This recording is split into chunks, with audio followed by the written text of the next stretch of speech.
Hello everyone, it's Heidi from flutterbyheidi.co.uk, back again with another project for you, and this time it's a more advanced card, but by more advanced I mean it just uses more tools, so it's perfect for those people who've got a die cutting machine, but this particular sample does need you to have a die cutting machine. But what I'll do is I'm going to do another sample that is one that doesn't use any die cut, so you can see how you can adapt a card even if you haven't got all of the kit, because let's be honest, it's a big investment and we haven't always got everything we want at the start. But this card is one I made for some friends of mine in a swap group, and it's to showcase products in the new catalogue, and so I've chosen the needle and thread items. So this includes a stamp set, some coordinating dies, and then some lovely designer series paper, which is what we call our double-sided paper, and these are all the patterns that are in here, and you can probably see, or hopefully you can see if I bring it up a bit, that all of these have got some element that is a stitching element in it, so it's embroidered flowers that are sort of photographed, rather than just plain floral images. And on the reverse we've got some plainer patterns as well. So that's the paper I'm using. It only actually needs a tiny little bit of paper, and what I'm going to do is focus on creating this piece at the bottom here rather than the stamping and die. I will show you the stamping, but rather than lots of time the die cutting. So this is just a pleat fold on the front, and there are quite a few different variants.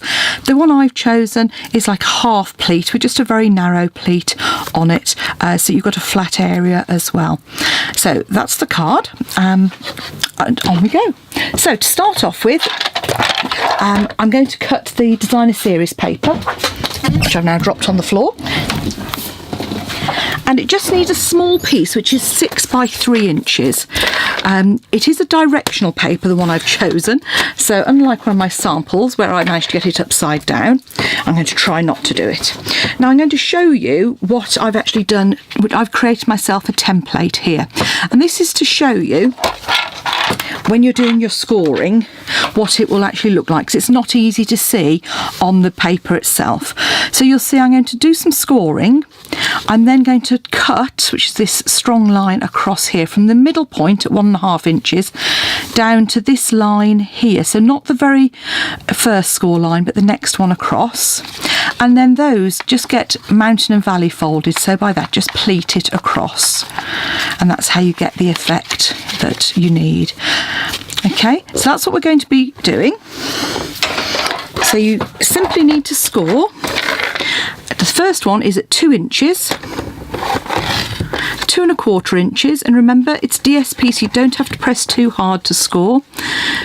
3 inches, 3.25 inches, 4 inches, 4.25 inches, 5 inches, and 5.25 inches.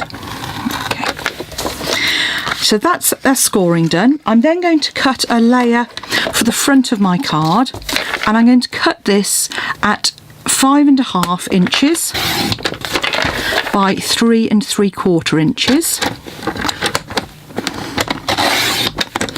And then I'm going to cut my layer of berry burst just very slightly bigger. So I'm going to cut it. There's your 5.5 mark. You can see between the 5 and the 6, that big one. And you've then got 2 little marks next to it. So I'm going to go to the 5/8 and cut. And the same, whereas I cut at 3.75 here, I'm going to cut at the next size down mark, 3 7/8. And that then gives a very narrow border around the card like so. The last bit of cutting I'm going to do is just a narrow strip of 3/8 of an inch, which I'm just going to cut. Just trim that down, get a straight line. That would be a good idea, wouldn't it? So on the right hand side here, just at 3/8, and that's going to create my sort of faux ribbon as well. So having done all my cutting and scoring, let's I haven't quite done the cutting, fatal. I mentioned we needed to cut, so you can score, just make a little mark at 1.5 inches, and then making sure your pattern's in the right orientation, line up that little mark with the penultimate, the last but one, or the second score mark that you did, and then just cut diagonally. So you cut a piece off like so. Right, now I've finished. So this, in order to get it to work, I find the best way is to kind of not throw my card all over the place. Just fold and just lightly reinforce these score lines because they are only narrow. Like so.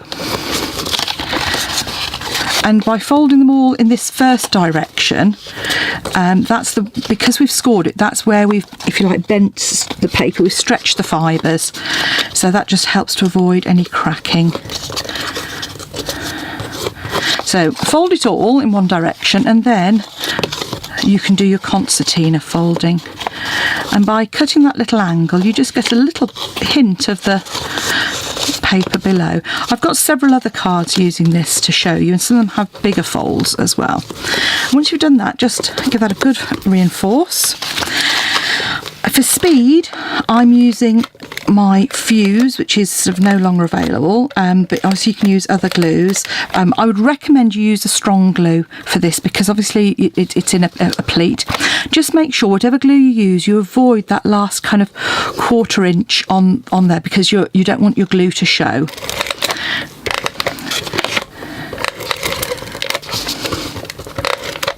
So all you're going to do is just fold those back on themselves. And I probably put a little bit too much glue on there, but it's going to be sticky. I'm going to pop that to one side and just show you the front panel, because in this die set you've got some lovely panel here which just creates a stitched impression. So all you do is pop it onto your piece of card like so, and I put it in the top half, pop it through your die cutting machine, and you will get this lovely stitched effect. So it's as if I've been on with a sewing machine and sewn through it, but without getting a sewing machine out. So that's our now our base. So I'm going to pop this piece of pleated paper on the front. I've found the easiest way is to line up this big section on the left hand side, and then just press that down, and you will see it does overhang, and that's deliberate because I found when I made it exact, sometimes if I hadn't quite got my scoring right, it was a little bit short, so it's much easier to attach it, then trim away on the front there.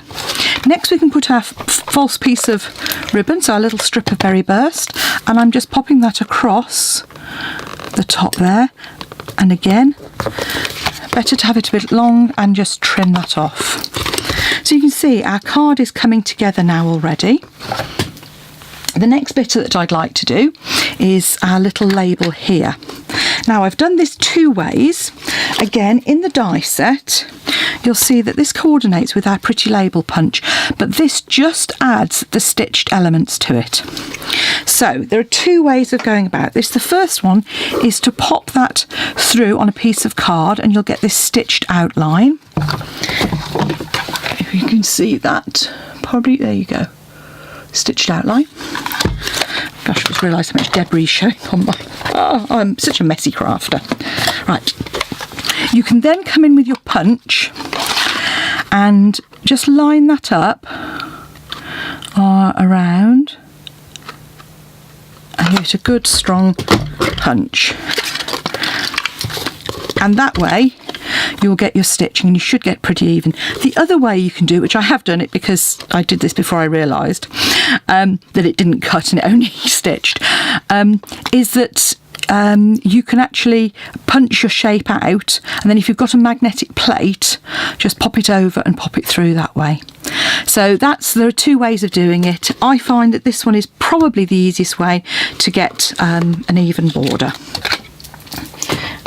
So next bit is we'll need some Whisper White, and we're going to do a nice little bit of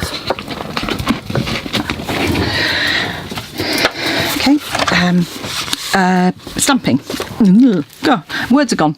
Right, so I'm using some Berry Burst ink and the sentiment from the stamp set, and people like you make it well the best place. So tap, tap, tap, leave enough space around it to create a label.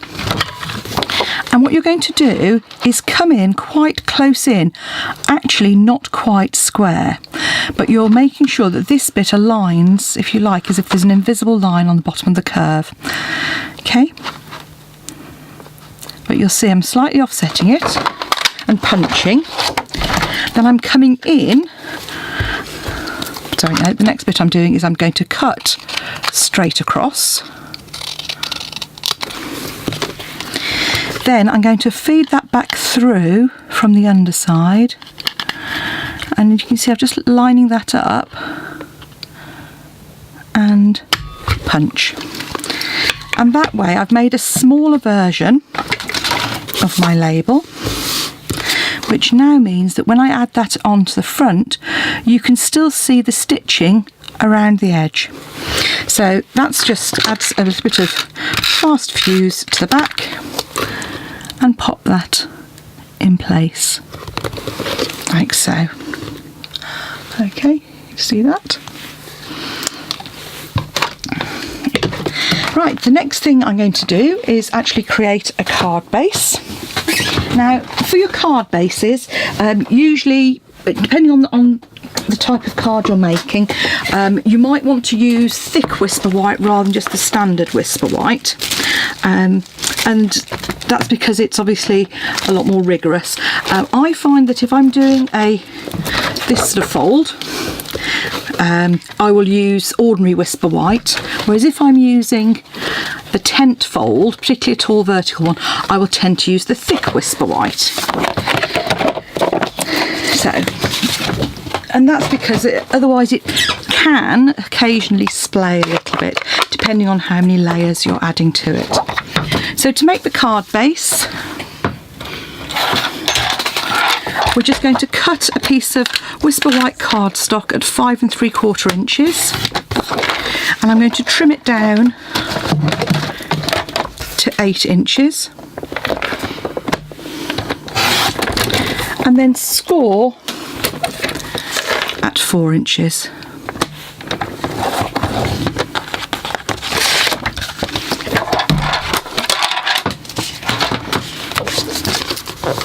And just reinforce that with a bone folder or something similar to get a nice crisp front. To decorate it, I'm going to stamp on the inside, and this is going on the front of the card as well. So I'm going to use the same stamp. This one here just creates, again, this is a false stamped image, so I'm just going to pop that on the bottom edge here, and on the top edge just here. So that gives the stitched effect without the actually the die cutting. And I'm going to just stamp in the corner here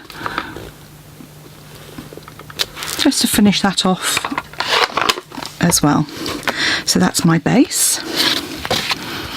So we're going to add that onto our Berry Burst, which we cut. So that's the one that's just 1/8 of an inch larger. Usually I do 1/4 of an inch border, but just sometimes where I feel it just needs a little bit of colour, I'll do 1/8 of an inch. There we go, like so. Okay, so our card's starting to come together. This is going to pop up into the corner on a dimensional.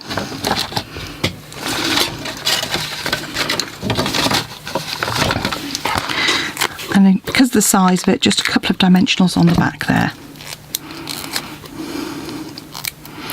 Then next we're going to stamp our flowers.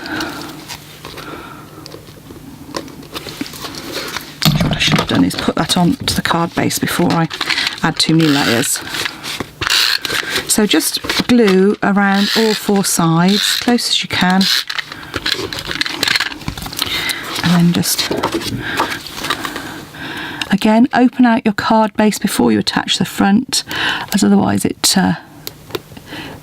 doesn't always go flat.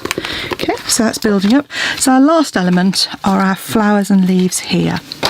So those are stamp sets again. We're going to stamp onto some Whisper White, and these are the new distinctive stamps. So they're very detailed. So what I'm going to do is stamp off once. So tap, tap, tap, stamp on the side.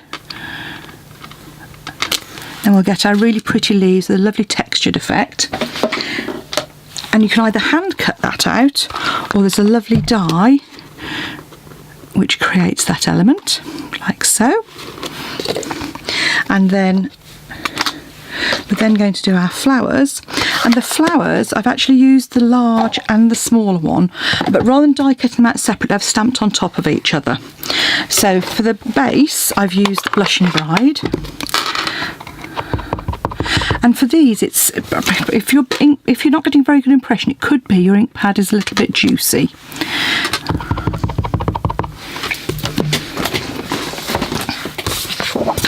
My stamping piercer, that often helps get a better impression with these photopolymer stamp sets. And hopefully you can see there now.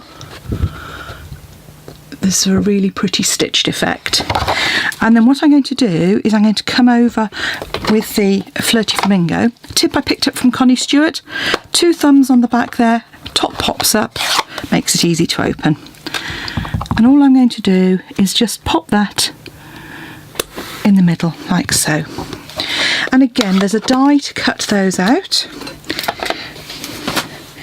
So you could, if you wanted to, do them in 2 separate layers. You'll see there's a die here, and then there's a die for this one. Now, in terms of orientation, it's really easy. All you need to do is just turn it around until it fits. There you go. It's bound to be the last one, isn't it? There you go. So that I would now put through my die cutting machine to create my flower. So I then end up with this here. So 2 separate pieces, and I've just layered those on top of each other. And all I'm going to do now is pop a dimensional on the back there before I pop it onto the front of my card, like so. And there you have a Needlepoint Nook Pleat front card using a whole range of techniques. I'll do another video on the tips and techniques for die cutting, but if you've got a die cutting machine, just use a standard layers for all of those. And there you have it. I hope you enjoyed the card and like the pleat front effect we've created. If you like that, pop have a look at my other videos you'll see on my YouTube channel. And if you'd like some products, pop along to my shop, heidismith.stampinup.net, or my blog, flutterbyheidi.co.uk, where there's a whole range of products and links to my online shop as well for the specific ones I've used. Thanks for watching. Come back and see me soon. Bye.